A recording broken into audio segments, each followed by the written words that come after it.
السلام علیکم ناظرین کرام۔ آج میں ایک بہت ہی اہم موضوع پر آپ سے بات کرنا چاہتا ہوں۔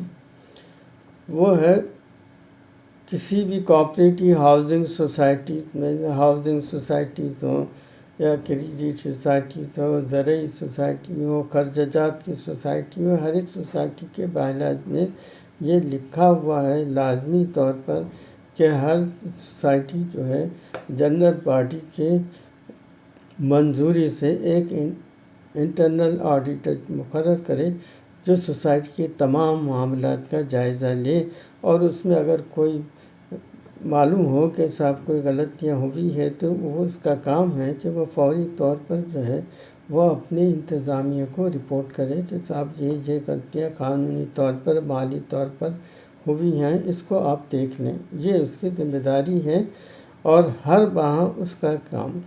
تو اب اس سلسلے میں نے دیکھا کہ تقریباً سوسائٹیز میں 10 میں سے 9 سوسائٹیز میں یہ سب مسائل ہیں۔ تو اس کے لیے پھر میں نے ایک سوال پہلے میں تیار کرتا ہوں، اسی کی روشنی میں پھر تمام باتیں کی تفصیلات جمع کرتا ہوں۔ کسی بھی کوآپریٹو سوسائٹی کے آڈیٹر کے کیا فرائض ہیں؟ کیا صرف اس کی ذمہ داری اکاؤنٹ تک محدود ہوتی ہے یا سوسائٹی تمام معاملات کا آڈٹ کرنے کا ذمہ دار ہے؟ اس کا تقرر کون کرتا ہے؟ کسی بھی کوآپریٹو سوسائٹی کے آڈیٹر کے فرائض میں عام طور پر سوسائٹی کے مالی معاملات جانچ اور جانچ پڑتال شامل ہوتی ہے، مگر یہ ذمہ داری صرف اکاؤنٹ تک محدود نہیں ہوتی۔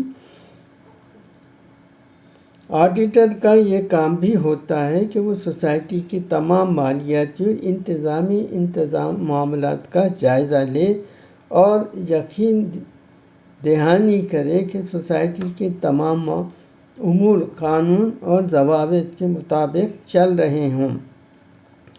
آڈیٹر کے فرائض: اکاؤنٹ کی آڈٹ، سوسائٹی کے تمام مالیاتی ریکارڈ، بیلنس شیٹ اور مالیاتی بیانات کی جانچ کرنا۔ قوانین کی تعمیل، سوسائٹی کے تمام معاملات میں کوآپریٹو قوانین اور قواعد و ضوابط کی پاسداری کو یقینی بنانا۔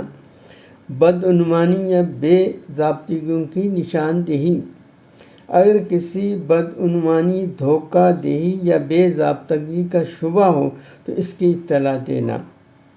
کارکردگی اور اثاثات کی جانچ، سوسائٹی کے اثاثوں کی حفاظت اور کارکردگی کا جائزہ لینا، رپورٹ بنانا۔ سوسائٹی کے مالی اور انتظامی معاملات کی رپورٹ تیار کرنا اور متعلقہ حکام کو پیش کرنا۔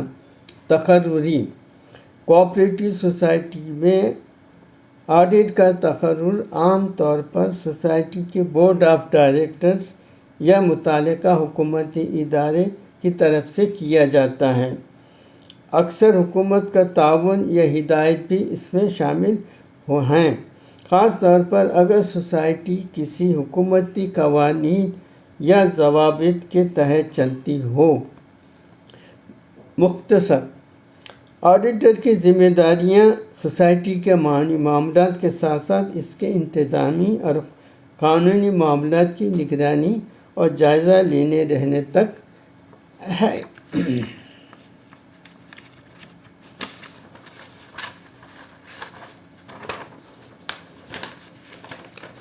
کیا ممبران سے لی گئی رقومات کن کن مداد میں لی گئی، قانون کے مطابق خرچ کی گئیں یا زمین کی خریداری یا کے تمام تقاضے پورے کیے گئے یا نہیں، یہ بھی انٹرنل آڈیٹر کی ذمہ داری ہے۔ جہاں آڈیٹر کے فرائض میں یہ بھی شامل ہے کہ وہ اس بات کا جائزہ لے کہ ممبران سے لی گئی رقومات کن مقاصد کے لیے کی گئی تھیں، کیا یہ رقوم قانونی اور منظور شدہ مداد میں خرچ کی گئی ہیں۔ اگر رقم زمین خریدنے کی تعمیرات اور یا کسی مقصد کے لیے گئی ہیں تو آڈیٹر کا فرض ہے کہ وہ دیکھے رقم کی رقم کس مد میں لی گئی تھی، مثلاً زمین کی خریداری، ترقیاتی کام یا دیگر ضروری اخراجات کی۔ قانونی حیثیت، کیا یہ رقوم قانونی اور کوآپریٹو سوسائٹی کے قواعد و ضوابط کے مطابق لی گئیں۔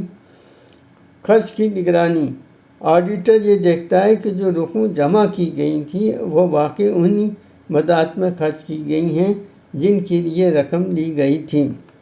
زمین کی خریداری کے عمل میں تمام قانونی تقاضے پورے کیے گئے ہیں یا نہیں، مثلاً زمین کے ملکیتی کاغذات، رجسٹریشن اور غیر قانونی دستاویز کا جائزہ لینا بھی انٹرنل آڈیٹر کی ذمہ داری ہے۔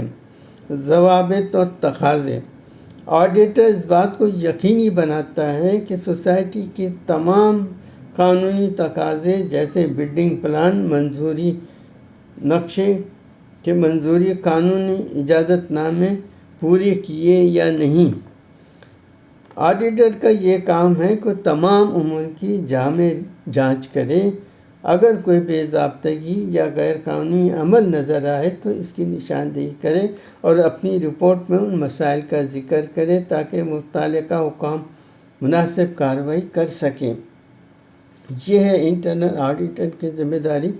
اب آپ خود غور کیجئے، میں تمام سوسائٹیز کو یہ دعوت دیتا ہوں کہ آپ ہر سوسائٹی والے یہ اپنی